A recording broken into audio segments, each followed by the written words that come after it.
Make sure your device is attached in a... Yeah, we're like mid-conversation when it drops in.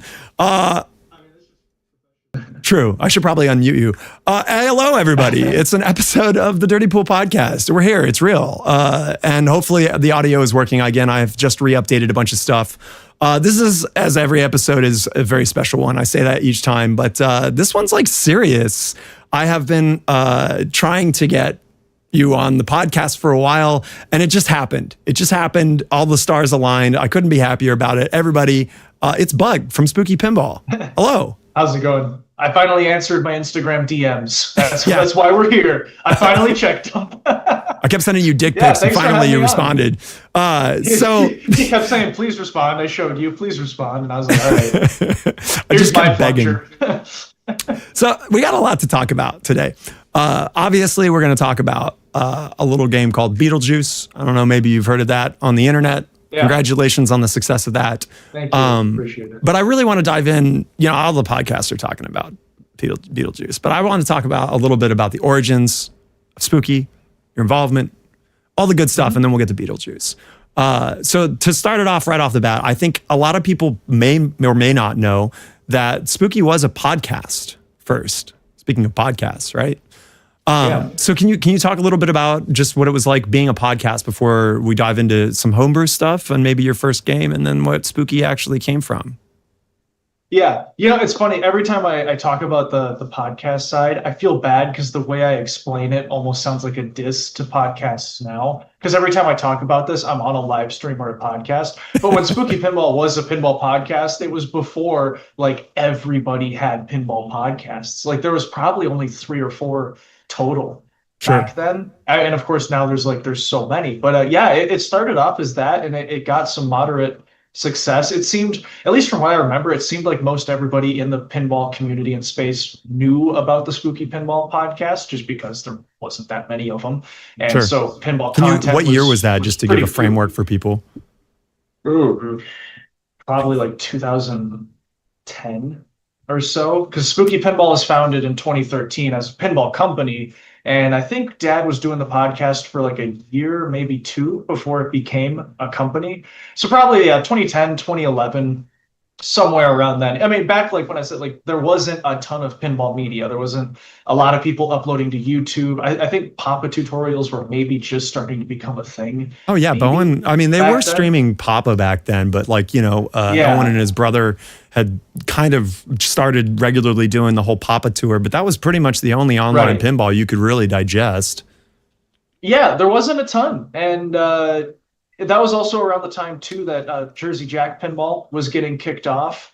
And my dad had some involvement with that company from a printing side of things early on. And a little bit later, after, a little bit of success with the podcast and working around JJP through the printing company he already worked at, he decided to take the leap of faith against everybody's judgment to start his own pinball company with absolutely no money, no experience in running businesses, and just a hope and a prayer, pretty much. And I think that's the best way to do a business. We're still doing it. Just YOLO it. Yeah. And obviously things have worked out really well.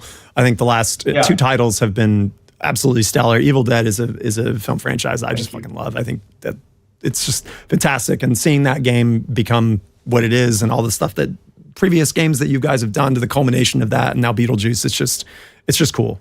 So then you went into a little bit of homebrew, and then Ben presented a pinball machine, America's Most Haunted, and you were like, we should make this or maybe make a company. Can you talk about that? Yeah, so it's the America's Most Haunted came about. I think I remember being around when Ben was originally talking about doing the idea for that game, and it was just supposed to be a spoof off the reality ghost hunting TV shows, because back then there was like 20 of them. There were so many ghost hunting TV shows, reality TV shows, and I'm still a diehard Ghost Adventures fan. Sure. Zach Bay, I'm a diehard. I still watch it to this day. I absolutely love that stuff.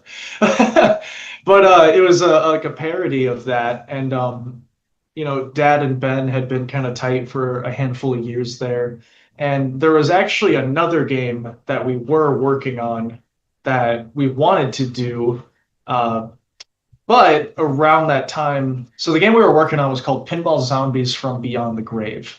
It sounds like a trauma film. I love it. Right? And it was my dad's layout and design.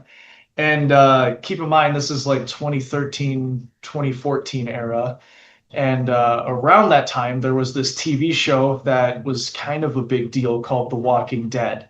And never heard of it. There was rumors floating around that just maybe Stern Pinball was going to be doing The Walking Dead, and my dad was working on this homebrew zombie game that he wanted to make a production thing. And so my dad actually called, I believe he called George Gomez, and he said, George, just please shoot it straight with me so I make the right decision here.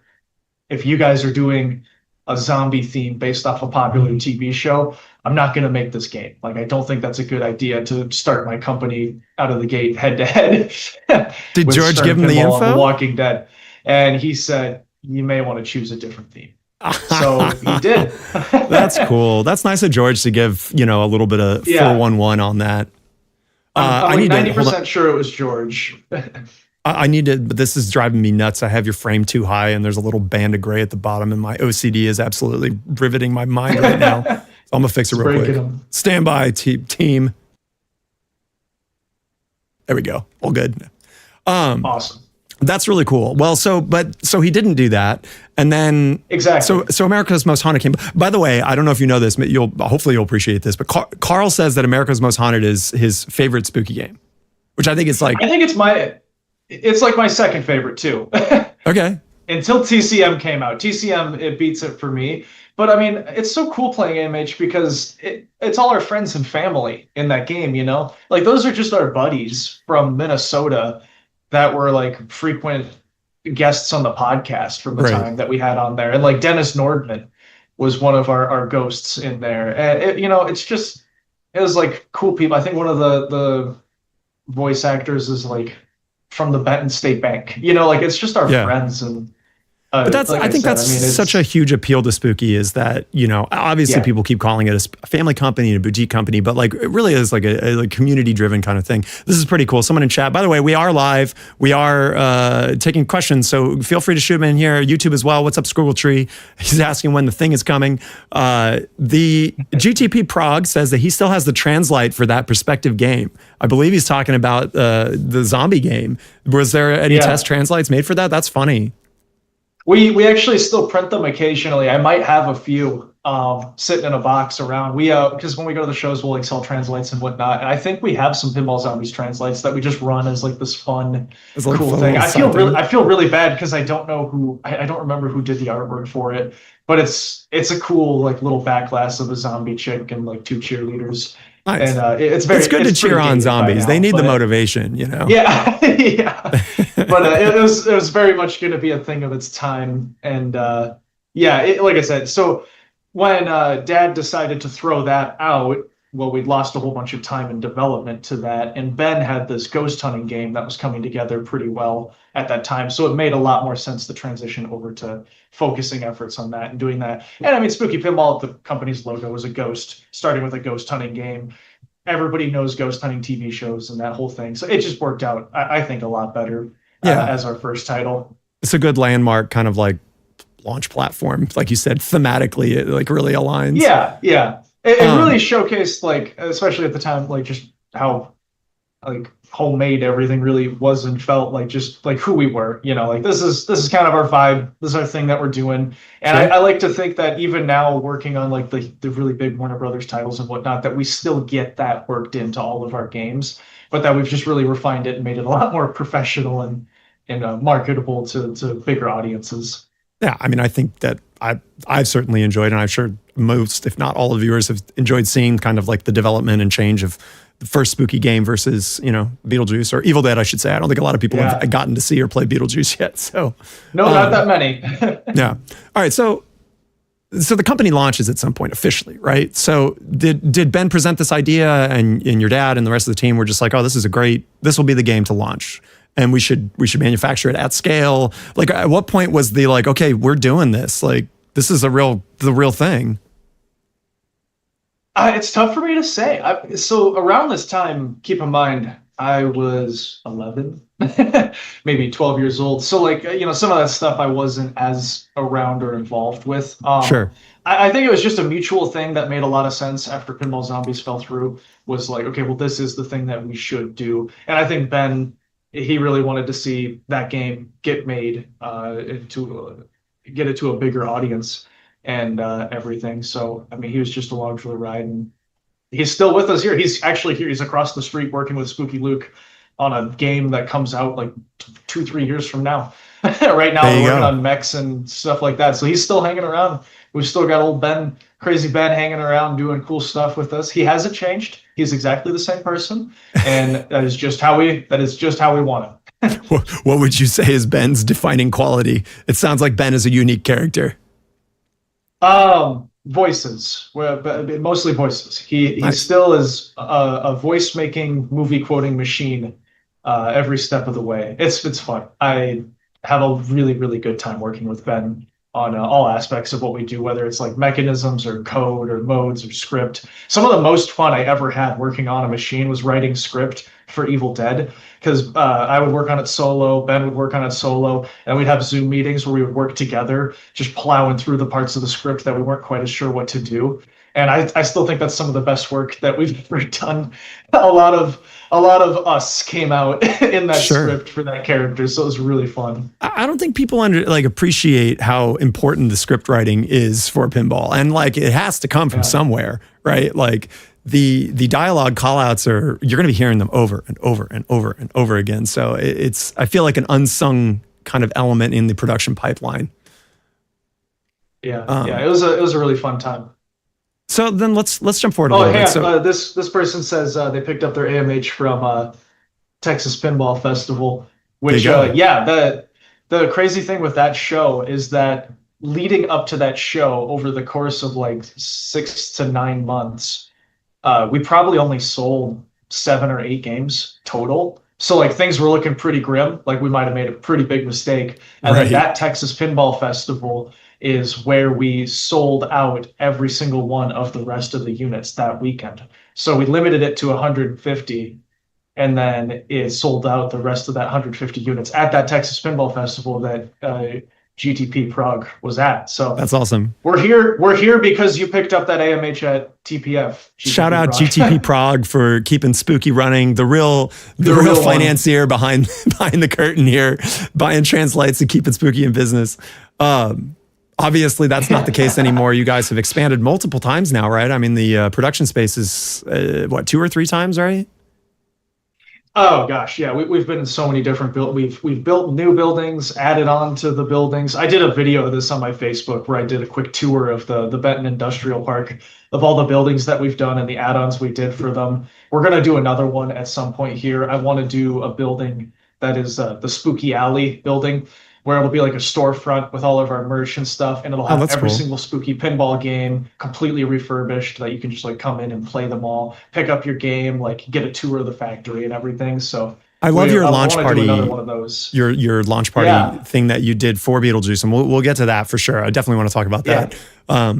So I want to talk about the family driven real quick, the family culture, just like how do you think working as a family has kind of changed the perspective and mentality of how you approach pinball as opposed to like more of a corporate driven kind of way of like some other companies?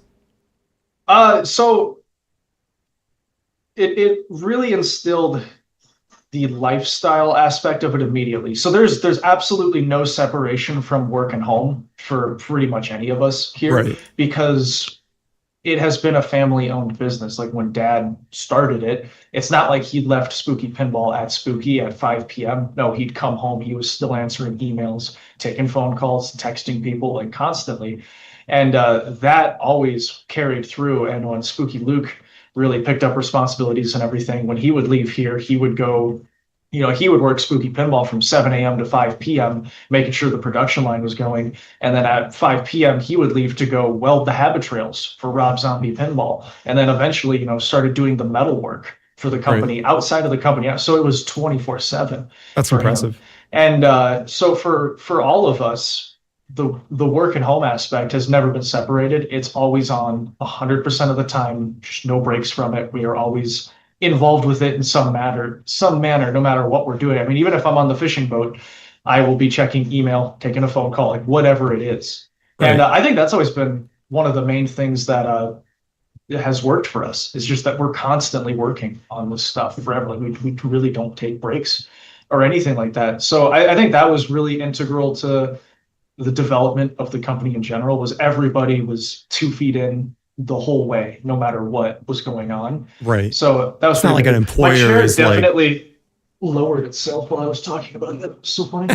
Hold on. Wee, I don't know look why at it like that. started sinking. I was like, Are you using one of your new smaller mechs as in I your was chair right talking. now? It's like levitating you up, right? It's like the opposite of an inlane lifter. It's a chair de-lifter, because nobody liked the inlane lifter, so we're gonna do it different now. There you go. We just saw a custom mech on stream live. Secret. Look at that. I mean, it sounds like, again, like not having a company kind of puppet you and being just like part of it from the core just changes your perspective. And it sounds like that's just like kind of the Spooky MO. So let's talk about some game design stuff. You and Luke have collaborated on a ton of games in terms of design, right? Yeah. How do you, when you get an IP, like how do you begin to kind of like divert and kind of, okay, well, I'll focus on this because I'm good at it, or I'm bored of that from the last game, so I want to change it up. Like, how do you begin to kind of like divvy out design kind of philosophy for a game? Oh man, it's different every single time. The one thing that is consistent with every single layout design that we do is that Luke is actually the person who's doing the CAD and the drawing of all of the aspects of the game. So like I'll be there and a part of the process for like, let's put this in, shoot it this way, tweak it this way. I want to see this here, that, there. I'm always a part of that, but he's the person who's actually doing the CAD on every single one of these games. Cool. So I always feel like that's kind of important. Is that SolidWorks, or do you guys use a different platform, or? Fusion 360, baby. Hell yeah, that's right. Not 180. The whole way around, man. You can't fusion halfway. Fuck no. Exactly. Many of the followers of the channel are different. engineers. That's why I asked. We got a whole bunch of guys that like to like watch the stream while I play pinball during the day, so they can sit at work and get paid to watch me play pinball. So it's not the worst. Hell yeah. Okay, so he's doing more of the actual like 3D visualization and physical stuff. Yeah. So, and then are you ideas? Are you what would you say is like the bug secret sauce when it comes to pinball machine design? Oh, theme integration for sure, as well as I like to think I have a pretty decent understanding of pinball game balancing and rule sets and layout theories and whatnot, just because I've been around it my whole life, and I'm an okay enough player, I think. But every game's different. I mean, so like Evil Dead, Luke really took the reins on that one. He had a lot of ideas that he wanted to see for it. And I was really, really occupied with a lot of things, expanding the production line and getting the new facility set up at that time. So like he really took over in that one. But then Beetlejuice, I really took over on the layout design ideas of what I wanted to see for that one, because it was probably the biggest theme that like it was the theme that I latched onto the most out of everything I've worked on with him. And I was really lucky that he felt confident in me to make the right choices with that one. But then something like Looney Tunes and TCM, that was a real collaborative effort from me, him, Luke Peters. I mean, we're always bringing in other people too to get their, like we always bring in the programmers to get their input on the design stuff, and then we listen to about 20% of what they say. And that's the right percent of feedback to take, right? So it's different every single time how much input one single person will have over a layout. Usually I'm quite involved with the aspects that are theme integrated, of like, this is a thing in the movie that sticks out a lot in my head that needs to get translated well into pinball. I think I'm pretty good with figuring out like dynamically how to have things be as many things as possible in one area so shots don't get boring. Sure. Which is something that I'm really proud of with Beetlejuice. Electric Bat actually just had a video recently going over every single shot in Beetlejuice and all the different things that those shots do, and how it's like some of them are if you might be familiar with it from another game's layout, here's the 3 things Beetlejuice added to it. That was a really cool video. Yeah, that's Pin Pals. That's Serge and Kale's kind of like, I don't know, buddy podcast. Shout out to Pin Pals and Kale and Serge. Absolutely go check out that podcast if you haven't watched it. It's great. It's very different than their kind of like going over finances and stuff at Electric Bat with Kale and Rachel, and it's definitely different than the roundtable with Jamie and whatnot. All right, I've been negligent to chat. I've got a number of questions. We're gonna do a rapid fire. You ready? Okay, here we go. Okay, rapid fire. Quick. Yeah, well, it's gonna be like medium fire because like some of these questions are kind of long, so we'll just call it fire. Okay, yeah, just an amount of fire. All right, we'll start at the top. All right, so do you have an IP holder nightmare story that was just like you had a different vision of the license, or they were just like it was just not fun? None that I would share on a live stream right now. Sure, that's totally fair. How do you balance what you want versus an IP holder then? Roller Coaster's asks. Consistency. At a certain point, they will get tired of how much I am willing to bother them to get our way on stuff, and will let us have our way. And I think, I mean, how could an IP holder really, have anything to say against? You've shown a way of consistently representing a game in a way that is respectful to the IP, and people love the theme integration. Like, they should trust you at this point, right?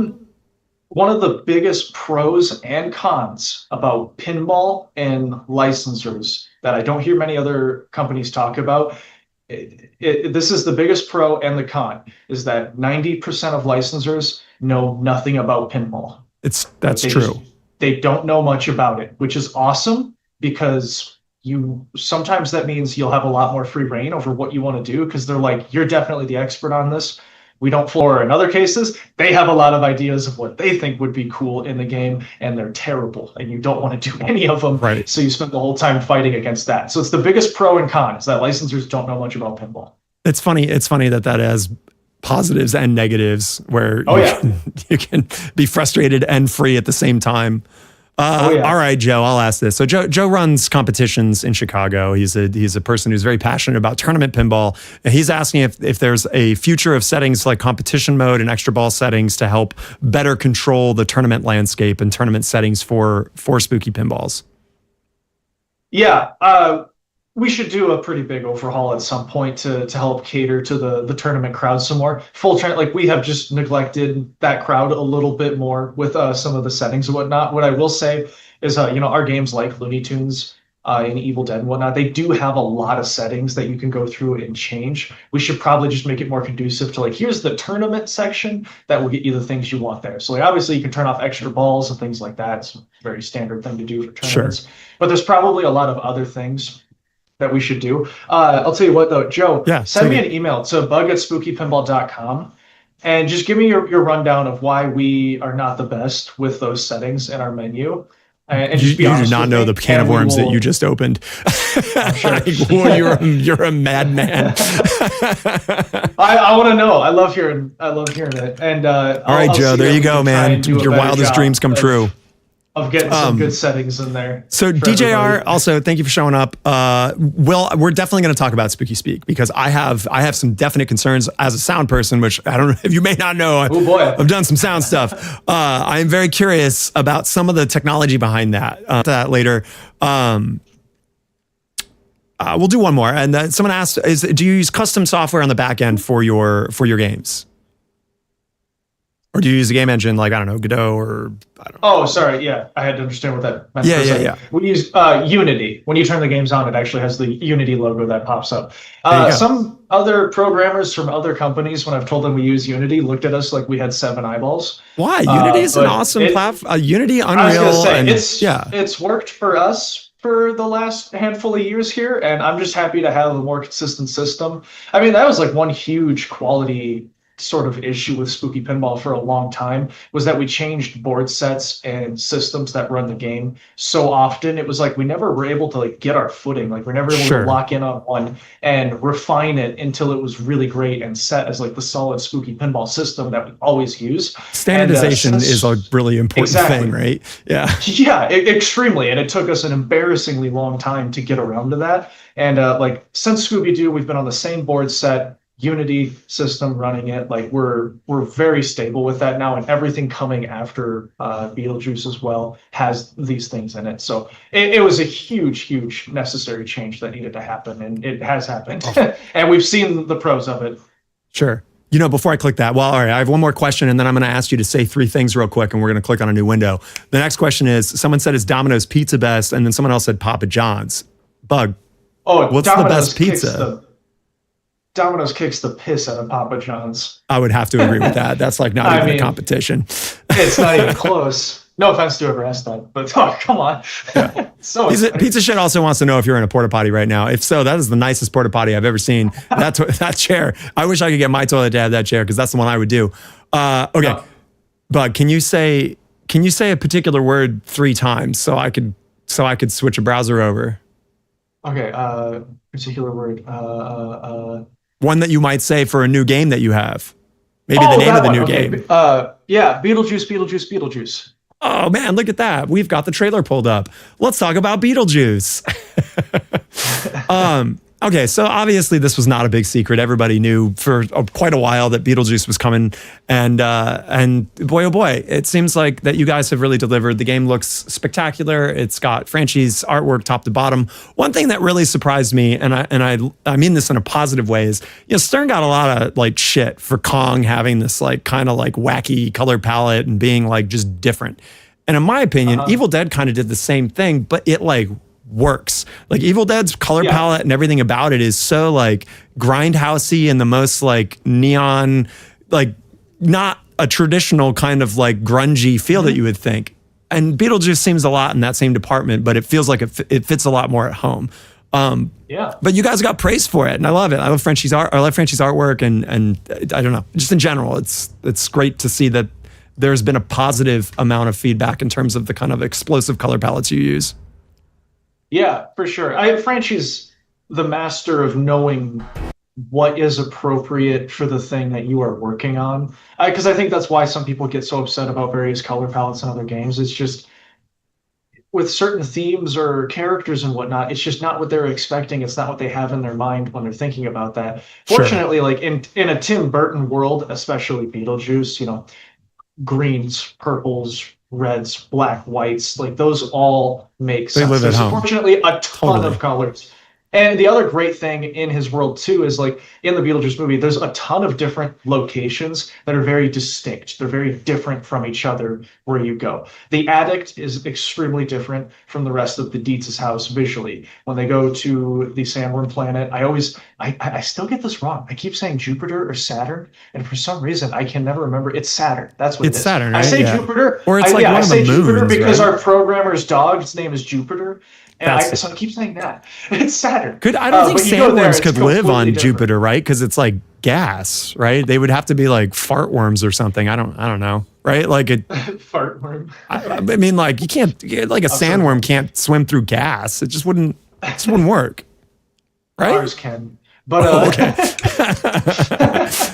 Okay, So Franchi nails the artwork. The reception of the game is obviously very positive. I couldn't help but laugh. So this is so funny. Please tell me this was pure coincidence, but you have a magnet that ball saves directly under the flippers that throws the ball directly back up into the playfield. I don't know. There's a game that came out not too long ago as well that has the exact same mechanic. I'm assuming this is just like the pinball gods aligning, right? Every year, this is what happens. Like it's the same thing happens in the film industry too, where all of a sudden, like 2 Spartan Gladiator movies come out this year and 2 space movies come out this year, whatever. Like this stuff just always freaking happens. Yeah. Two games came out this year with a sandworm that eats the ball, and 2 games came out this year with a magnet between the flippers that throw it. Yeah. What I would like to add though is that we did this in Alice Cooper in like 2018. So there you go.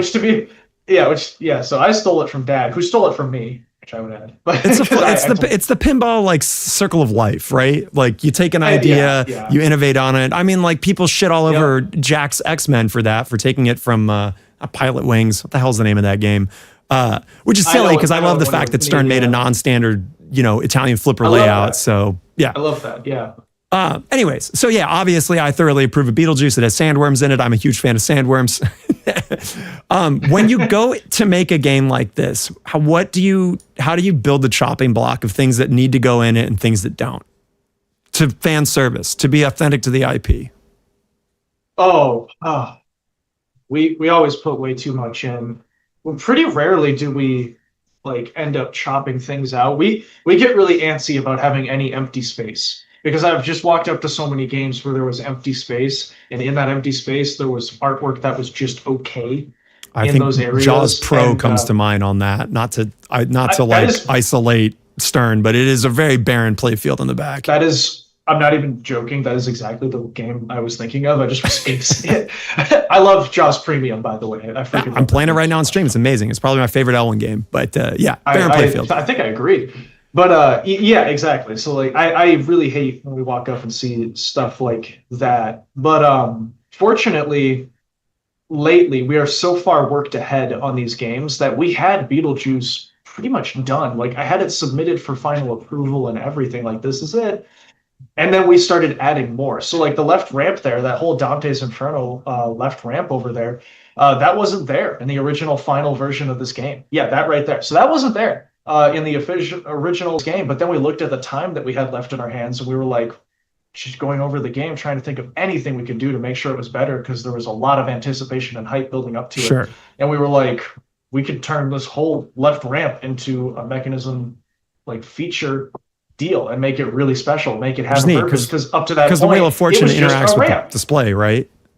Yeah, exactly. It's both physical and on the display, and we got a really badass 3D sculpt in front of it. So, and then of course, changed the powder coat on that ramp. It used to be purple, now it's red to go with the rest of the Inferno Room theme. So we just got to take something that was a boring ass left ramp that shot good and turn it into this whole world and area and feature and mechanism and all these things. And it's because we were worked so far ahead. So fortunately for us, we continue to maintain that pace schedule, so we are able to just look at our finished games and say, like, what more can we do until we really are to the point where if we add any more stuff, I'm worried I can't build it. Well, I don't think anybody could say that your game's not fully loaded. I mean, there's obviously like every corner of this has stuff on it.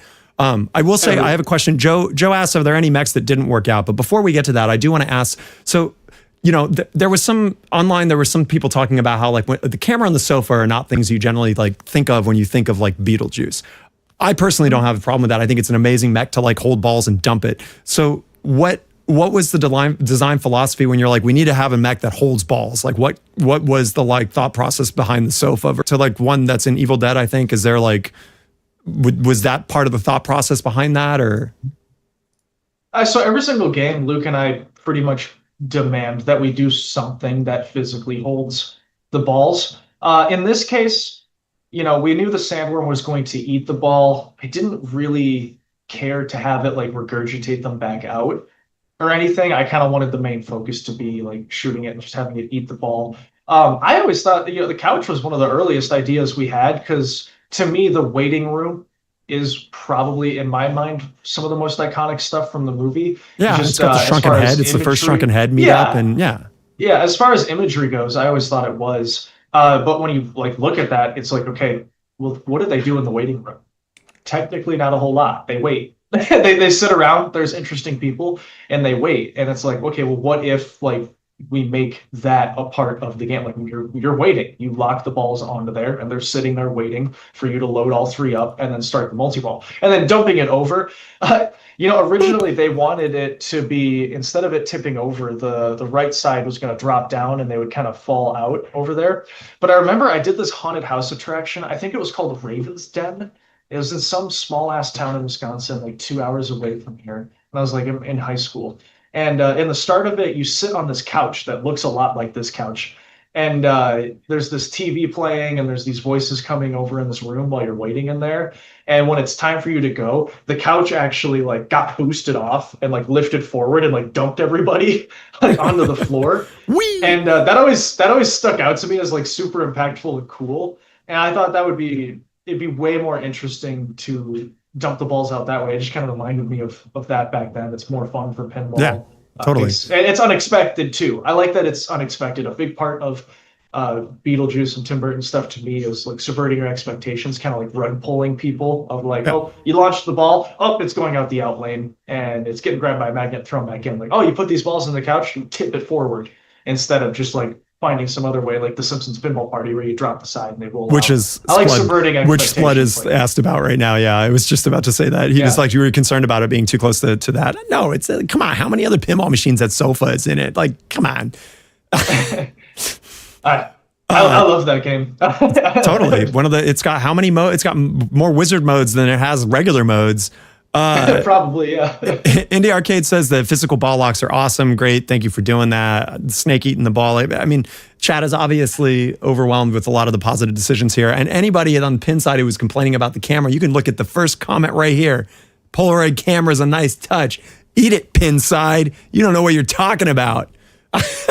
Well, so what's funny about the camera is originally, and this is something I do to Franchi all the time that I feel bad for him that we do it, is so originally we had the targets there and it was like Lydia's targets, like it was featured around Strange and Unusual multi-ball, and we had the camera inserts and he had a plastic there with the camera drawn on it.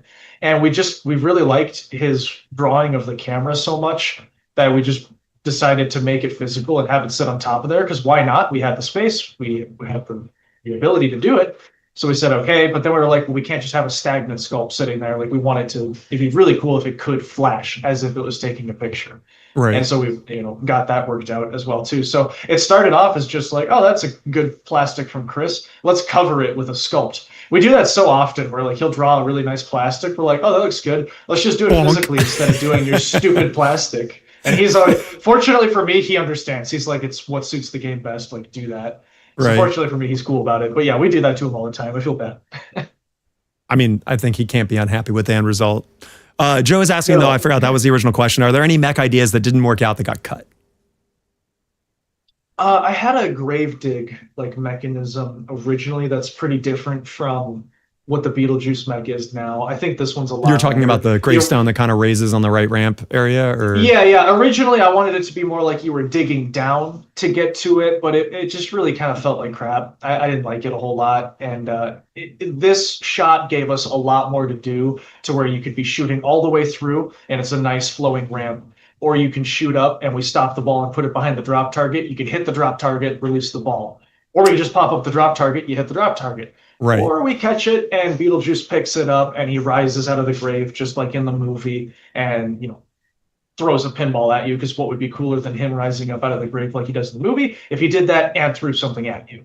So like this just ended up being a way better idea. It was actually Spooky Luke. He directed that one quite a bit. So he rescued that area from what I was going to do to it. One thing I saw about the game and was just like bummed out about and then not was it has kind of more of a fan layout. I would say it's a less adventurous layout than a lot of Spooky Pinballs. Because I mean, you look at TCM, you look at Scooby-Doo, you've got just like crazy weird ball paths and all sorts of stuff going on. This is like more of the shots change as you shoot them. Like with the worm, you can choose to dive down inside of it. With the graveyard shot, I mean, you've got choices on choices, even though it is more of a traditional fan layout. Was that cognitive that you were like, well, we're going to keep stacking stuff on to make each shot more interesting? Definitely. I honestly, up to the point, I don't really know what is considered like a fan layout or not anymore. Like, I don't know anymore what the official definition behind it is, because neither of our outer orbits function as just an orbit that goes all the way through and back to the flipper. The left one goes up, it goes through pop bumpers, past the flipper, up and around the couch, back over to an upper flipper. The right orbit it goes up to a ramp and all the way back to the flipper, or it does a couple of other things as well. Regardless of which, the biggest reason I wanted the shots to do as many things as possible too is it's a standard body. It's not a wide body. Sure.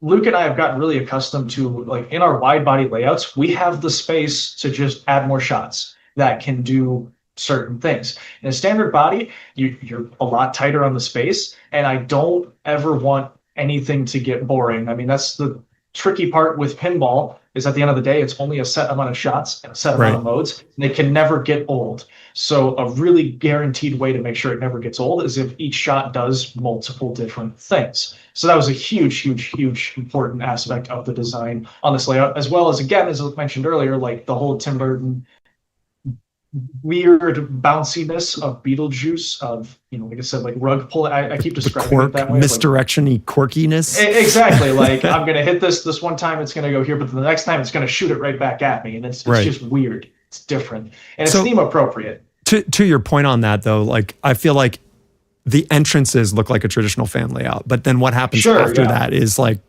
totally different. And you have a mini playfield that's integrated into it. It's not an upper or lower. We're talking about the back area. And that looks, the challenge of that looks like right in the sweet spot for me, where like there's enough to do up there, and learning how to master that is going to be fun, which is like the whole point, right? Yeah, no, I love sectioned off areas like that too. Like in Total Nuclear Annihilation, I love the reactor area. I wasn't I right away I kind of talked about like how I wanted to do something like that in Beetlejuice. I wasn't going to commit to it to the scale that we did in TNA, but so I wanted to have like a smaller area, like I said, just designated waiting room where you can do loops around. You can hit that scoop, which will launch it through a spinner, which is fun. You can get those targets right there, and a lot of times catch it with your flipper. Also, it goes behind the flipper, and also really neat is a lot of times when you let that ball roll off, it'll hit in the pop bumpers and it might throw it back up into the scoop or against the targets. Like the exits from the pops are really, really fun. They do a lot of weird things. That's cool. I feel like there seems to be two design philosophies in modern pinball right now. One is like raking drop targets that are like almost at the same angle as the vertically to the pinball machine. You see that on like Elwin's games, and Dune has it. He's good at that, yeah. And then the other thing that seems to be hot right now is looping mini playfields. So, like we're talking like Jack Danger's Foo Fighters, I guess whatever Jersey Jack's Harry Potter kind of has one with that similar kind of thing. And then of course, yours as well. And I think that's a fun way of trying to keep a repeated shot, because it's harder when it's compressed into a space, right? I don't know. Was the mini playfield a Luke or a Bug concept? This one was more me, but Luke is quite a sucker for that too, because like in Halloween pinball, we had what we called the butt pretzel, where you shot that right spinner, and if you hold the flipper up, it goes around that right spinner, feeds back down, goes up your flipper again and through the left loop. Harry Potter actually does something extremely similar on theirs, but Eric did it way better than we did, just transparently. So they probably don't call that the butt shot, though. I prefer butt shot. They don't call it the butt pretzel because they don't have this level of swag. There you go. You heard it right here. When it comes to swag, Jersey Jack's just not bringing it right now. The Riz is not. I don't know enough of these terms, man. I'm too old for this. I'm pretty sure swag is like way out of date. I'm pretty sure I aged myself. You're saying that? I think it's current, man. Whatever that means. All right, we got some more questions. Let me dive into these. Boots is asking if you'd ever consider doing something special with the code for Halloween on Halloween. Oh, we do a Halloween code update every single year. There you go. Yeah, every single October we do this huge code bash frenzy where every single week we update another spooky pinball game. Some weeks we update 2 at a time, and every single year we make sure to update Halloween still. We're still planning on doing at least one update, a year for that, for as long as I'm hoping that I can get away with doing it. There you go. I just think it's cool. Like Boots, your wildest fantasies came true. It's our holiday theme. We gotta do that. Pennies is asking, and we knew this question was coming inevitably, are you planning on upping production number for future releases? Not, believe it or not, nobody's asked. Well, actually, maybe somebody did if you're going to make more Beetlejuices, but are you planning on increasing the number for future games based on the success of these last 2 titles? Yeah, well, we're going to continue to put them where we think is best, but I would imagine it would probably be pretty safe to do a few more units and whatnot on the here. We're never going to overstep and say like, okay, here's 3,000 limited units of this next one or anything like 15,000 Beetlejuice coming to you. So we'll definitely, there'll probably be a slight increase in unit count on the next one, but nothing crazy. Again, it's hard to say. I mean, we're a year away from launching what the next game would be. Sure, so, plenty of time to think about that. usually we throughout the year we'll leak out a little bit of information of like what you can kind of expect to see as far as price and unit count goes on upcoming Spooky Pinball releases throughout the year. So just keep an eye out. We're always communicating information like that because we know it's really important and sensitive for people. So Boots has refined his question. I think he means more of like a Midnight Madness kind of thing, like something that is unique to Halloween for Halloween. Oh, I'm sorry, I didn't see the Midnight Madness. No, he refined his question a second time, so I think that's more what he meant. While he's leaning in to look at that, sign out. It's good to see my pun daddy here. That's cool. Not a bad idea. I love midnight modes. I think like Midnight Madness is something that needs to come back into pinball. If we're talking about older concepts. Sign out wants to know if you have flipper codes similar to like Stern. Are there Easter egg flipper codes on Spooky games? There's some there's some Easter egg flipper codes in Scooby-Doo, but Dylan won't tell me what they are. I don't know what's behind it. I don't know. I know they're there, but I don't know what they are, and he won't show me. So yes, but I don't know. There you go. There's your answer, sign out. Good to see you. Stitch asks, what's your favorite scary movie? Like from the Scary Movie franchise, the first one is. I'm extremely excited for the new one now. I think she means just in general, but that's hilarious. Scott, didn't think the Scary Movie franchise was going to be brought up, but here we are. Yeah, they're right. What, Scary 8 That now? first one is probably my favorite comedy of all time, honestly. It's good stuff. Kill to make that game. Like when people are like, you should do Scream, I'm always like, yes, we absolutely should do Scream, but I think we should do Scary Movie instead because that would be way more fun. But that's just me. My favorite horror movie of all time. I don't know. There can be no wrong answer here. I know, right? Oh, yes, there can. What? The Thing is it's a pretty perfect movie. That's my top three. Thing is one of my top three horror films. It's actually no. I'm gonna say Sinister is my favorite horror movie. Which like as a sound guy, you would love Sinister if you're not familiar with it. I haven't seen it, and I have been told to watch it recently, so I can't. The amount of it's on my times list. Working with sound people that I have sent them the soundtrack to that movie. It's like when we're working on TCM. Like every time we do a horror title, I would always send over that movie's soundtrack and be like, "Could we try something like this?" And they always shot me down. But it's one of my like favorite movie scores and soundtracks and sound design. I think you'd really get a kick out of it. You should check it out. I will absolutely check it out. It's been a weird couple of weeks for me when talking about like horror and film composers. I saw John Carpenter live, and then as a friend's book signing, I ran into Danny Elfman and was talking with him. I almost asked him about how it was the process of licensing for you guys, but not appropriate, you know. Oh, I don't know that he ever like would have even been. Yeah, I doubt he was even involved. Maybe it makes. I was gonna say he's such a huge deal. Maybe it makes its way all the way up there, but like I doubt it. I do think it's really funny that you have slowly been like going down again over the course of this interview. I really hope that somebody like does a time lapse compilation and we can just watch you like kind of like you're in the slowest elevator interview possible. The elevator. Yeah. It's like the American Most Wanted or right? Like your first game, it's got a little elevator in it. That's so funny. Chat's saying Gremlins. They want to see Gremlins. Indie Arcade Wave says Jeepers Creepers. Joe, I don't know about that one.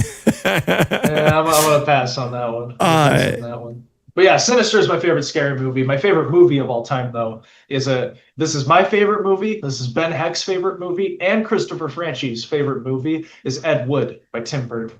Oh wow! Hands down. There you go. That is like all of our, and none of us knew that about each other until like way late into the relationship. So yeah, you've got the Tim Burton love goes deep at Spooky Pinball, really deep. Nice. And now even deeper because you've got Beetlejuice. Carrie's here. What's up, Carrie? It's good to see you. Thanks so much for hopping on. Always a pleasure to have some pinfluencer celebrities show up. Like Carrie Hardy? Yeah, that guy. You know that guy. Oh, I think I know him. He says that the stream's too sexy right now. Clearly, he's talking about you. Splud says Ed Wood would make a weird pin. Okay, if you made an Ed Wood pin, what's the mech? Like the mech. Oh. The mech for Ed Wood. I'm trying to think if there's a way to have like an Angora sweater that he could like put on. I don't know if he could do that. Cozy sweater. Maybe it would be Lobo walking into like the walls when he's trying to get through the door and he keeps bumping it and the whole set moves. It'd be cool if we could like hit wobble, a set wall and the whole world's thing wobbling. wobbles. That would be pretty good. The tombstones falling over in the graveyard. That would be a fun mech. You could definitely do something like that. Since you were talking about sound design too, I do want to reel it back. Let's talk about the voice to speech. What is the feature called in Beetlejuice? Spooky Speak. Spooky Speech. So I'm just going to come right out the bat. How the hell is this going to work in a loud arcade environment? Anybody that's worked with any kind of FFT translation, like audio to speech translation, knows that the accuracy in a loud environment is terrible. Terrible. Yeah.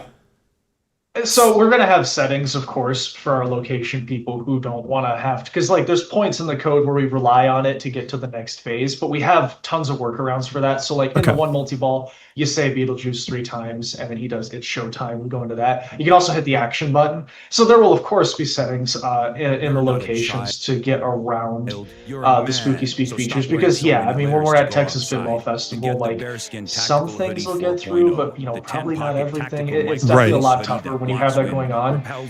It's something we knew was going to, like, people were going to point out, like, hey, this may be kind of tougher in like locations and tournaments and but a huge portion of the games are home sales, right? So I mean, like 90% go to home sales, and I'm just not willing to sacrifice what is the coolest thing that we've ever done for that 90% of people, because the locations, it may not work as great. It's like I think the people who own this at their home deserve to have what I think is one of the coolest experiences in pinball history. It totally. Like, I'm just not willing to like compromise on it, you know. and good for you for innovating. I mean, like somebody referred to, I called the smaller companies indie companies, and I think one of the great things that smaller indie companies can do are take risks. I mean, look at old Gottlieb games. Not that Gottlieb was a tiny company, but they were willing to take risks and do really innovative stuff to try to shake up what pinball is. And I think that this is kind of in that same ballpark. It's someone Splud's asking, is the goal now to implement Spooky Speech on future games? I mean, definitely. Yeah. We have a lot of really, really great ideas for future games and how we wanted to tie in. I almost started doing impressions and saying what I wanted. That would have been bad. But yeah, we have some really hot takes here, right? Really, really cool.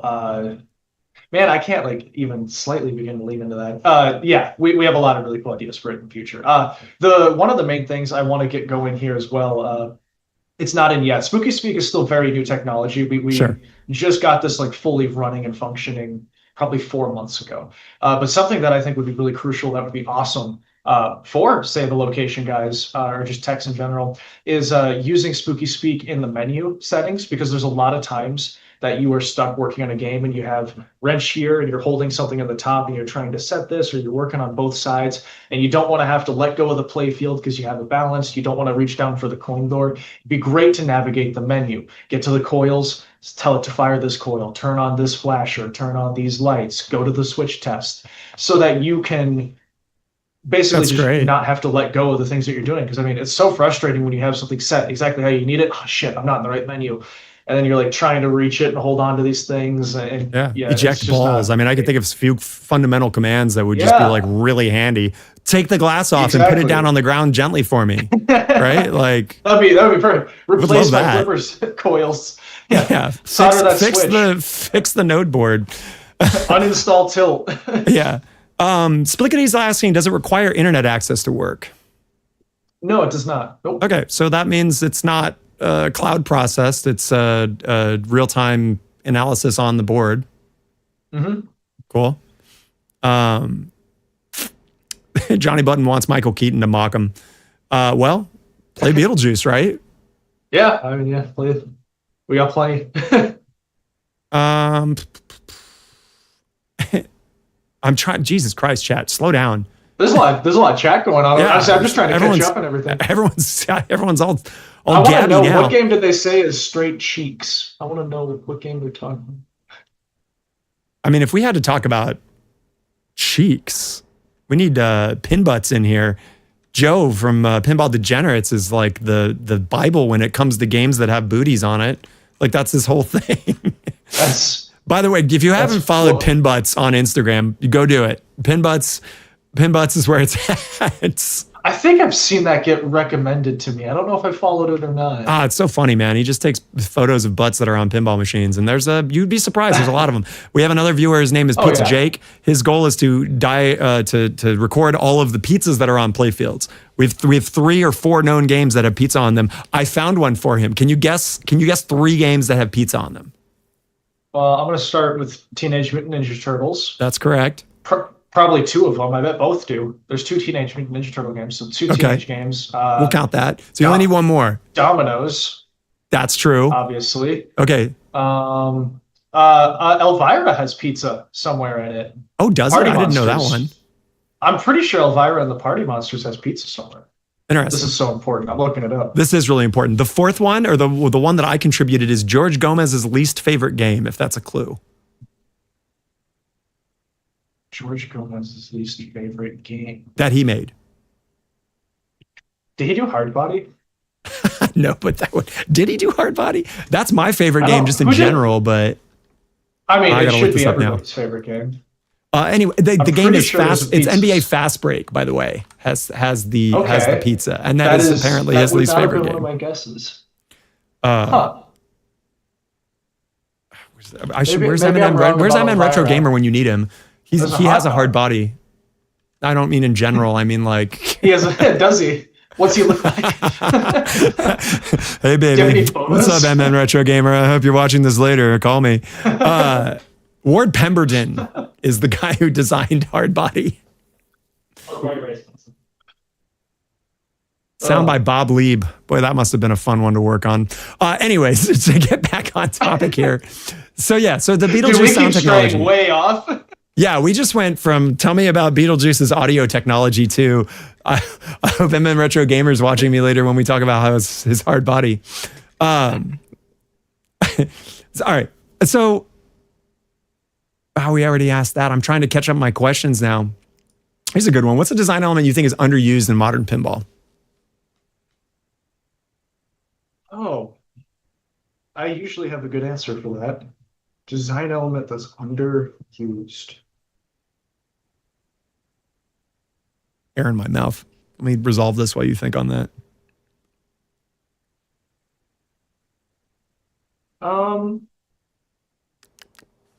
Man, I wish I had a really awesome answer so I could look like a cool, smart designer right now, but I'm just drawing a blank. Okay, I'll throw you a different one when you think about that. Roller Coasters asked this earlier and then asked it again, so I should probably ask it. He says, do you start on Whitewoods or do you flip in VPX or I guess Turbo 360? Whitewoods. It's Whitewoods. There you go. Yeah. Classic. We have a great advantage with Spooky Luke because he does all the metal fabrication in-house. When we're doing our Whitewoods and everything, he can just be drawing the orbits and the ramps and then say, okay, I'm going to cut these out. And he walks in the other room, and he hits go on a laser, and it cuts it out. We bend it, sand it, and go start installing it and just shooting it right away. So we know immediately how that's going to be feeling and shooting versus having to mess around with a bunch of different programs and things like that beforehand. Not that messing around in programs is a bad thing, but it's just a lot quicker for us. No, but like fabrication tools in general would you not say, have like completely innovated pinball? I mean, to be able to workshop ideas in a heartbeat now, you can just think about something. And were you dipping again? Are you riding that elevator again? I got ahead of it. The elevator was taking me down. Here we go. Ready? Oh, damn it. You're lowering yours now. There we go. Oh man, now it thinks Vigo is more attractive than me now. Come on. You can see my Twilight Zone hiding back there. That's a nice Lord of the Rings. So Joe's asking if there's any plans to add stuff like Scorebit or online integration into it. I know a lot of people love Stern's Insider Connected. I'm not a huge fan of it just because I don't think its functionality really adds a whole lot right now other than achievement hunting. But I do think that there is a lot of room to explore that space. What are your thoughts? We are exploring it. We are exploring it. We're going to get something done. There has been simply too much demand and ask for it for us to ignore it at this point. So we are looking into it. And if we do it, we're going to do it right. We're going to do it cool for sure. Because I'm kind of in the same camp as you, to be completely transparent, where I'm like not the craziest about that stuff, but I'm also not completely blind and tone deaf, and I know that it means a lot to a lot of people. And so it's a lot more important that we do that and get For them sure. the thing that they want so bad, because they've politely and not politely asked for it a lot, and they deserve it. So what's the least polite ask of something that you've received either at Expo or other places? It wasn't the least polite, like it wasn't like particularly like mean or anything, but Morgan did get an email like the day after Beetlejuice came out, and it was just a guy, and he just emailed in, "Sell me a game." And that was it. Instructions very clear. Okay. Like, which would you like? We have Scooby-Doo. We have Looney Tunes. Wait, what can we do for you? I'm guessing he wanted a Beetlejuice. Probably. Yeah. Wow, Neil McRae for the follow. What's up? Look at all these these big pinball people showing up. Cool deal. All right. So if you had a dream license, what would it be? Is it the next Spooky game? Always. No. I always have like a really cool answer for that, and then I always completely forget it as soon as somebody asks me. Dream license, and I always answer with something we probably won't do. But I would say probably Jimmy Buffett's Margaritaville. What the fuck? No. It's probably my dream license. You have to be trolling me. Please tell me this is not true. I am, the last 2 years in a row on Spotify, I am in the top 0.01% of Jimmy Buffett listeners. Are you wasting away in Margaritaville right now? I am a huge Margaritaville guy. I love Jimmy Buffett. Oh my God. Is this I think that's probably confirmed? Spooky's next or first music pin is going to be, well, I guess it wouldn't be first. Alice Cooper, right? Would you count that? No, Rob Zombie actually would be the first music pin total. But there's every time I talk about it, there's just enough people telling me like, oh yeah, you should do that I get worried. And I have to like really pull myself away from it. Like, no, we're not going to do it. We're not going to do it. Stang Retro is asking me to check your blood alcohol content. If you blew right now, what percentage would you be at? If you were to give a Beetlejuice, what percentage of alcohol would be running in your blood right now? I don't think I have any alcohol in my office right now. I do have cigars. I got this, somebody gave me one of these. It's like a cigar with a tie on it. It's a Hardbody cigar. I don't know. But there's no tequila in this office right now. Do you think that ties improve the flavor of a good wrapped Cuban? I've never had a Cuban. Have you had one with a? Have you not? Have you had another cigar to compare with that one that also is wearing a tie? I guess is. I think a bow tie would be better. Okay. I think that would have more of like a British flavor to it, which I don't know what I mean by that, but I mean it wholeheartedly. Full flavor bow tie. All right. I do love that this is the point of the podcast where things kind of devolve into hilarity. Oh, this is why I'm here. Yeah. I'm here to talk about bow ties, cigars, and I don't know. Okay. Here's a more introspective one. This is less to do with sales numbers, but to you, what defines like the success of a pinball machine? I'm not talking about sales numbers, but I'm talking about from a design aspect when it comes together and you walk up to it and you play it. What really is the like, okay, this is what made this game special?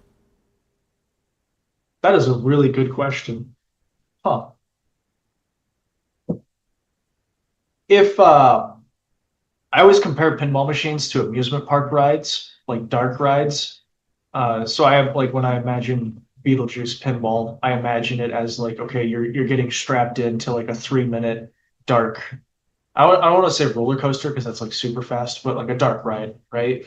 And when I play a short game, for the first time on like a new game, I want to experience the best and most nostalgic things about that license while also getting new content from it with people who were involved in the original one kind of selling that to me. and I want it to feel like it will never get old. And so if I can go up and play a game in that 5 minutes, I get that exact feeling from it. Like I just got off of a roller coaster, like I just took a ride in the dark through a Texas Chainsaw Massacre like house of sorts, then I would say that you have done your job on that game. I would say that that means that you did what it should do. Because you need to, it's always a tricky balance of pinball doing to some degree, you have to give people what they're expecting to see, but you also need to provide a lot of things they're not expecting to see. Like you have to surprise them while still delivering them something there. So it's like eating a good chicken wing and you put a sauce on it that they weren't expecting. Like, oh, I didn't know this needed that sauce, but now I can't imagine it without that sauce. Right. Now you got to get that. You got to make sure that sauce is on all of them. So which spooky game do you think hits all those marks? I think that's a great criteria for, it goes along with what you were saying about how theme integration needs to be amazing. It goes along with what you're saying that the game needs to be fun and always and never boring. Like I think these are great design mentalities to apply. Yeah, I think Texas Chainsaw is the hands down best example of that. I really do. It has everything I just said, where we're utilizing all of the old movie, the most iconic parts of like Leatherface putting a chick on a meat hook. You're literally putting a pinball on a meat hook. Like that is the literal cool thing you're seeing. When he drags the body through the door and slams it shut, we are dragging a pinball through the door with that magnet, slamming the door shut. Like it's those literal exact things that you're looking for. But then we also have this gas station mode where you're selling items and there's an old country song playing and it's super like fun and happy sounding. So it's completely like we provided this thing you didn't know you wanted in there, but then we also provided these things you did know for sure that you wanted. I gotta the hitchhiker doing the speech, like all the new call outs for the game and everything. It's the exact embodiment of what I want in my games. You have I was just talking about Joe earlier from Pinball Degenerates, and he's got a term for this. It's literally what you described, but he has an anagram that he described for this. He calls it TIMA, T-I-M-A, and it is the embodiment of using the pinball's mechanical mechs and motion to impart the theme of the game. So like you're talking about where like the ball is being put onto a thrown through the door like in the movie, or where it's getting put on a meat hook. That's you both have the same criteria for what makes a great game. And the reason is, so like pinball is like incredibly niche, right? Like this is a really small industry. We are a small fraction of all the different forms of entertainment in this world. Pinball has got to be one of the smallest ones. Oh, for sure. And so when you take these absolutely massive IPs, or even the smaller ones, but IPs that you love, like people grew up loving Beetlejuice, maybe you grew up loving Texas Chainsaw, maybe you grew up loving just, Guns N' Roses, whatever band it is. When the thing that you love is specifically interacting with pinball directly, and all of a sudden they're talking about extra balls and jackpots, and they're in the know.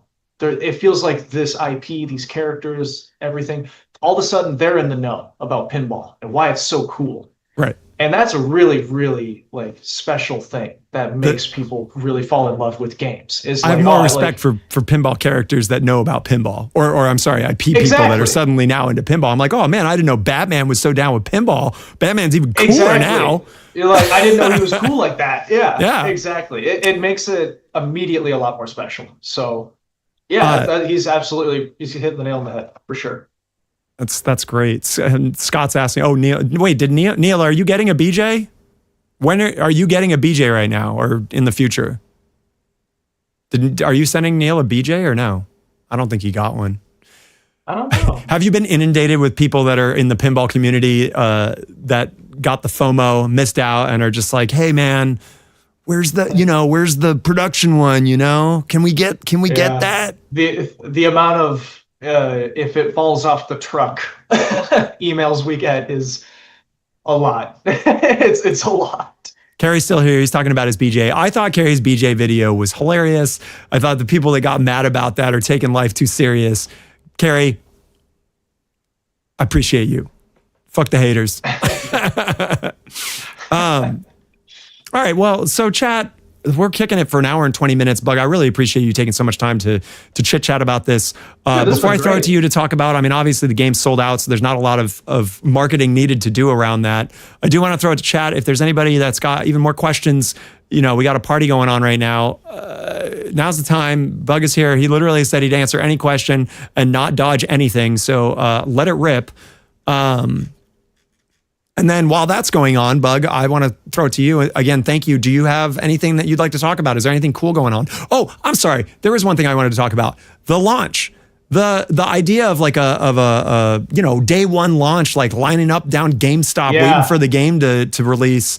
Like, thank you for bringing back the experience to the idea of purchasing pinball, even though a lot of people are pissed off about the unavailability, but like, yeah, that's a cool thing. Can you talk about what spawned that idea and everything?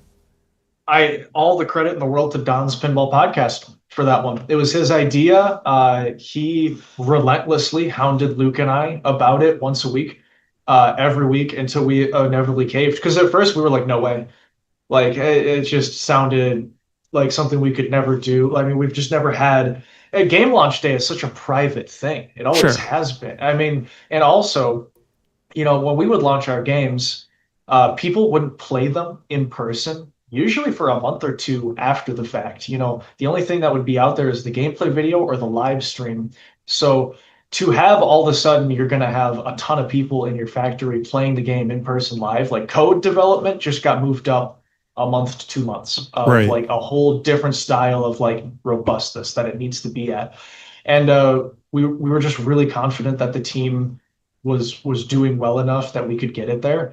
And Don, you just gotta trust. You just gotta trust Don. So I mean, really, all Spooky Pinball did, we just had some food and drinks and a place to play the game. But that was Don's brainchild. He ran with it, and I'm super happy to the whole time we just couldn't believe how good the party went. Like how well. I'm assuming I guess it doesn't even matter, but I'm assuming it was a success. It was fun no matter what, right? Oh my gosh, we're definitely doing it again next year. It was super fun. Everybody was really cool. They were cool about like no phones and taking videos and whatnot. And yeah, everybody was really nice. They were just excited. It was just, I know it sounds dumb. It was a party. It was a party. Like, Carrie has pointed out that some of us that are in our 40s, like myself, that staying up past 10 is now a nightmare. So the midnight release thing is going to be for the young pinball club only. Yeah. To be fair, we started the midnight release around like 6 p.m. because we all started doing the math and we were like, this is a terrible idea to do this at midnight.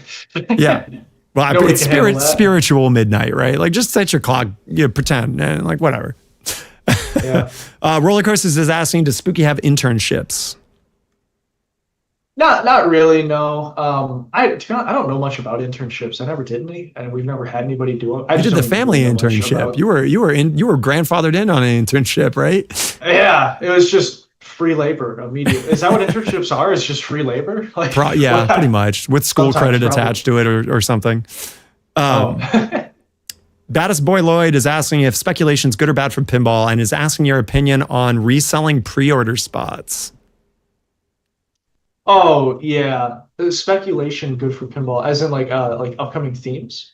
I'm not sure. I think that's what that means. Maybe he can rephrase that first part while you dive into. I have a love-hate relationship with the themes being secret thing, because it's really cool. Because then when you do finally drop what it is, like I remember dropping the teaser trailer for Scooby-Doo in person to a room with 100 people in it. Sure. And like the pop that happened once it started and you heard the music and the logo hit and the room erupting into like cheer and everything, like that was top 10 coolest things that's like ever happened to me. It's a totally different. Also, like, I loved when I go to the arcade sometimes, you'll see on like older Data East games, I think it was on Baywatch, they were advertising that Tales from the Crypt is their next game. Right. And I was like, man, that's also really nice too, because then you don't have to play this whole hush-hush game of like, oh, we can't say what it is, like this and that.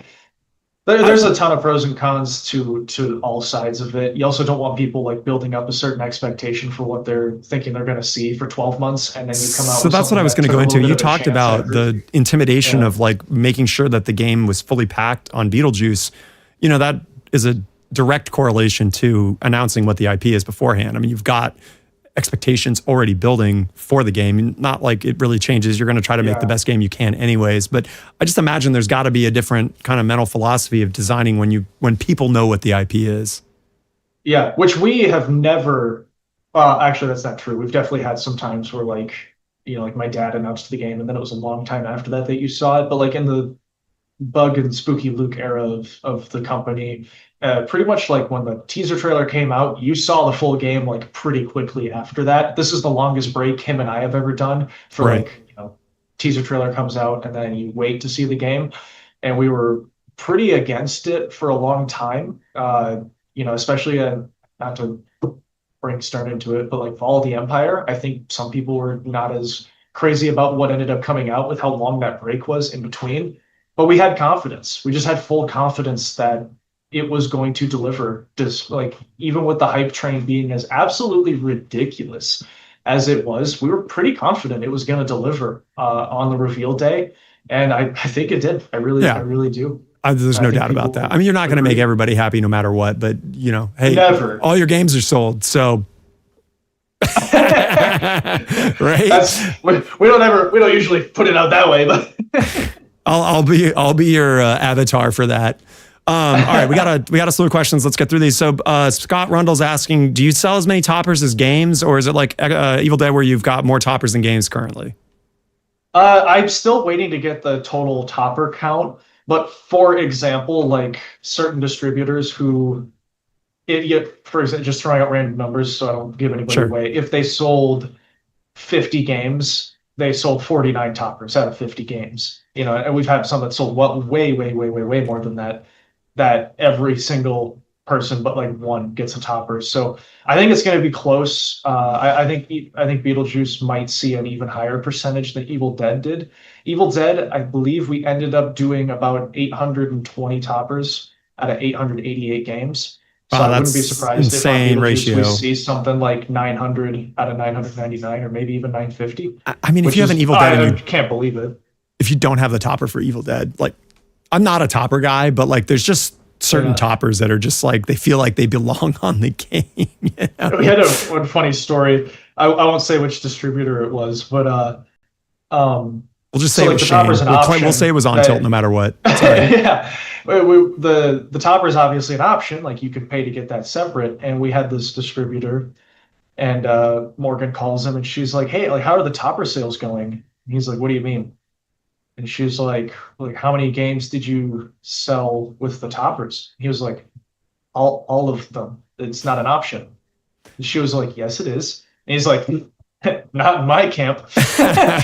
He was refusing to sell it without the toppers on Evil Dead. There you go. So he sold every single game with toppers. I was like, right on. Like, that's funny. You go, dude. GT Prague is asking, do you have any butter cans available for TCM? Yeah, we're still selling and making TCMs all the time. Butter cabinet, totally available. We have butter cabinet available for Scooby-Doo, Looney Tunes, TCM. We're still selling and making all three of those all the time, worked in with these Evil Deads. They'll still be worked in with the Beetlejuices. Scooby-Doo, that's a Warner Brothers title. So is Looney Tunes. Beetlejuice is Warner Brothers. So that contract's open for a while. So you can keep ordering those games for sure. There you go. We still sell them regularly. Brass League solved the midnight launch issue. He says midnight-UTC. We'll have to have somebody translate what that is locally to Central, right? For you guys, your Central time? We're Central. Neil McRae, the man himself, just wants to shout out Spooky for support, is enabling us to put Evil Dead in the UK Open Bank. A spare part spent in 2 days. Top notch. Look at that. Shout out to Spooky support. Yeah, we had fun this time. I'm glad we got you on board with the Evil Dead, Neil, and everything. Spooky Luke likes you quite a bit. I guess I do too. Spludglank says, do you have internships for 45-year-old men? It's getting a little weird in here. Blaster's Pins asking, is this live or a pre-recorded interview? Well, I'll let you figure that one out right now. Pat the Weirdos, can you stop letting Sterling M blow up your games first? That 14-year-old boy doesn't need an advantage. Oh my gosh, that kid's a monster. Is there someone who's just like an absolute legend on Spooky games? Would you say, is it Sterling right now? Or is there like a player that you would like to give a shout out specifically that is like the Spooky GOAT when it comes to putting up big scores? Oh man, I don't know. A lot of tournament people kind of stray away from our stuff. They're usually the ones that you would see doing the big scores and whatnot. Well, Evil I'll Dead's tell a you somebody mainstay at On who's- Tilt for who's, tournament right now. So like, videos I really appreciate. Jake Danzig does a lot of good videos on just like long form gameplay. He'll have like Sure. a 40-minute game on Scooby and upload that to Facebook and whatnot. So shout out to Jake for putting out cool videos of his our homebrew games is and really whatnot. I cool. always Let's appreciate plug that. let's plug Mutant League Hockey with Pat Yeah, Albright's that was artwork fun. as well. Cool. That was a neat homebrew. It's like a face-to-face kind of like joust style pinball machine. You should check it out next time you're at an expo. Joe's asking, is your target for code on day one, do you have a percentage for that? You know, the percentage always changes because like what I deem 50% on Beetlejuice would be a way higher percentage on some of our older games, you know, because like every game we get better at doing more in-depth code with a Sure. lot more layers. So the percentage thing's, I don't want to say like redundant, Plus- but we have plus when you more come up- modes planned for Beetlejuice than we have in Evil Dead, and Beetlejuice is one movie versus two.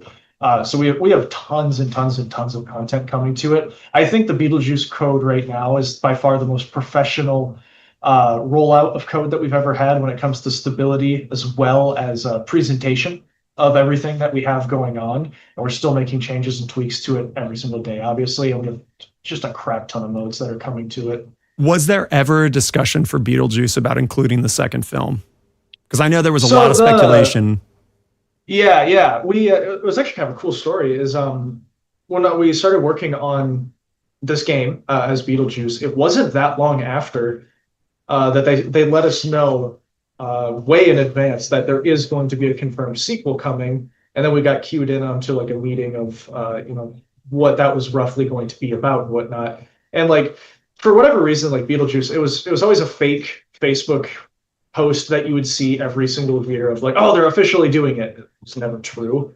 And this time they gave us the heads up like a long time before it was officially announced that there was going to be a sequel. And what I quite transparently, what's great about that is it's a win-win when you're working on like a theme like this. It's a win-win because if everybody loves the sequel, oh great, then the original movie is just it's made the whole franchise more popular. Like everybody's talking about it. It's bringing all Plus, this people love to attention it. rewatch Great. the originals when they see a sequel Exactly. come out. Yeah. And if the sequel is bad, which Beetlejuice was, I thought, pretty good. If the sequel is bad, it just made the original movie that much better. That doesn't Right. touch the original. The original is the greatest one ever. So it's a total win-win. Either way, you're us. going back to the first movie. This movie sucks. I'm going to watch the original. This movie's great. I'm going to watch the original. Like, win-win. Exactly. Yeah, exactly. But it's tricky because I mean, contracts obviously are just very different for the actors and the people involved with these projects in 1989 versus 2023 or 4 whenever it came out. Right. So like that always makes it pretty tricky about like, okay, well, if we do the sequel, what can we really add to it? We were pretty committed. We were already started. So we were pretty committed to just keeping it at the first movie. And like I said, there was kind of a win-win scenario for us in that case. Yeah. I mean, I'm glad you did. Yeah, I'm glad you did. But I mean, you obviously figured out a way to make it work with like Evil Dead, being able to select Evil Dead and Evil Dead 2. This question has been shot multiple times in the chat. I have to ask because I'm curious. I love it as well. Is Army of Darkness on the table, either as like a wizard mode in Evil Dead or as a future pin? I really want to go get that license. I do. I really want to. I mean, I cannot promise or say anything. If I could, I would, believe me. But like, what I will tell you guys is like, we are going to try to somehow do that theme someday. Like, that's really important to us. I think it makes all the sense in the world. And that game, like being its own, it deserves its own layout. It definitely deserves its own. So this is kind of a confirmed hot take. So, I agree. It would make its own pin in its entirety and not just a side mode in Evil Dead. So that makes me, that's awesome. I love hearing that. So yeah. No, that's on the list. Like we really need to figure out how we're going to work Army of Darkness into our production at some point. We need to do that. You could use your spooky speech to do the Klaatu Veratu. Oh, yes, that's so good. Yeah. I'm just saying, the spooky speech is a no-brainer on that one. Klaatu, Verata. All right. I'm going to wrap it up. I will say stick around just so we can shoot the shit a little bit afterwards. As we do on every podcast, we go raid someone and you try to make their day and dump a bunch of pinball lovers on them.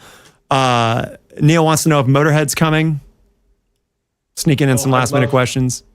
Yeah, I know our British guys especially, they want us to do Motorhead. They love that Motorhead. They want it. Yeah. Not motorboating, Motorhead. Really, really, both are great. But yeah, one is... Truth.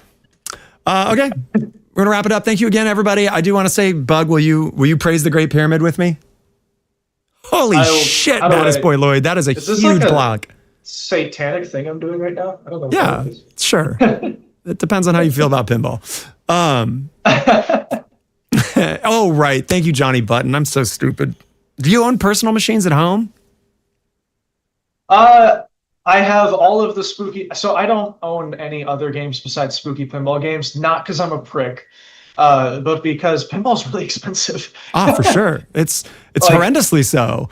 I have all of our games. Right now, my house is like the safe space to have one of every Spooky Pinball game. It's for my live streams and everything. I would love to own some games outside of that, but like I only have so much space for games, and we keep making more. So would you own a classic? Games into the collection. Oh yeah, definitely. Oh man! So when we build Spooky Alley, I'm gonna get these games out of my house, and then I'm sure I'm gonna put some stuff in there. That's just for me. Well, like, I would love to have a haunted house for sure. I need that one. Can I ask you a question then? Out of these three pinball machines, they're classics. Which one of these would you add to your personal collection? Ready? Hit me. Raven. Oh. Raven.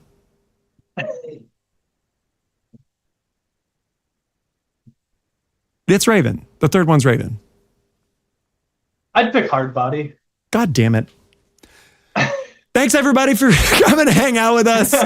Thank you, Bug from Spooky. Go buy some Spooky pinball machines. If you can't find a Beetlejuice, there's a bunch of other great ones. Well, I guess you can't buy an Evil Dead either, but you can buy other ones. You can buy all the Looney Tuneses. Yeah. Thanks, Bug. Sweet. Yeah, say goodbye, everybody. I appreciate it.